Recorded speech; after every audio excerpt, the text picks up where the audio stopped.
Hi friends, હું છું સરફરાઝ અને આપ જોઈ રહ્યા છો સરફરાઝ વિથ પોઝિટિવિટી. મિત્રો, આપણે રોજ કંઈક ને કંઈક અનોખા વિષય પર અનોખા વ્યક્તિ વિશેષ સાથે વાતચીત કરતા હોઈએ છીએ.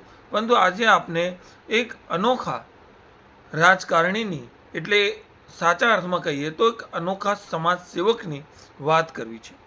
એક એવો સમાજ સેવક જેનું જન્મ ભારતમાં નહોતું થયું, જેનું જન્મ બનાસકાંઠામાં નહોતું થયું, પરંતુ તેને આજીવન બનાસકાંઠાને પોતાની કર્મભૂમિ અને જન્મભૂમિ સમજી, જન્મ ના હોવા છતાં પણ તેને જન્મભૂમિ સમજી અને આ જ બનાસની ધરતી માટે પોતાનું સર્વસ્વ અર્પણ કરી દીધું અને અહીંની સેવા કરતાં જ તેઓ આ દુનિયાથી વિદાય પણ લીધી હતી.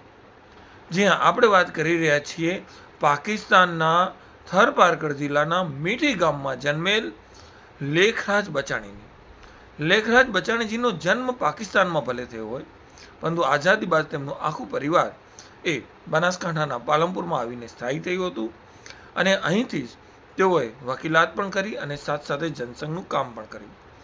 એ દિવસો સંઘર્ષના હતા. એ દિવસે જનસંઘને કોઈ ખાસ મહત્વ આપતું નહોતું અને કોંગ્રેસનો એકતરફી જુવાળ હતો. એવા સમયે કે જ્યાં જનસંઘનો કોઈ ઝંડો પણ ઉચકવા તૈયાર નહોતું, તેવા સમયે તેમને સંઘર્ષના પથ પર ચાલી અને ધીરે ધીરે જનસંઘની વિચારધારા, આરએસએસની વિચારધારાને એટલી મજબૂત બનાવી કે આજે ભારતીય જનતા પાર્ટીનો કમળ એ હરેક ઘર સુધી પહોંચ્યો છે. મારા હાથમાં જે પુસ્તક છે તેનું નામ છે રણ સે રાજધાની.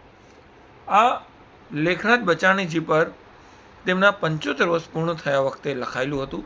લેખરાજ બચાણીજીનો જન્મ એ 3 જુલાઈ 1929ના દિવસે પાકિસ્તાનમાં થયો હતો, પણ તેમને બનાસકાંઠાના પાલનપુરમાં 1972થી 1975 એમ 2 ટર્મ સુધી ધારાસભ્ય તરીકે સેવાઓ આપી.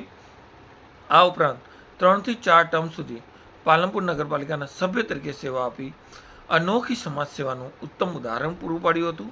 આ સાથે તેઓએ રાજ્યસભાના સભ્ય તરીકે પણ ફરજ બજાવી હતી.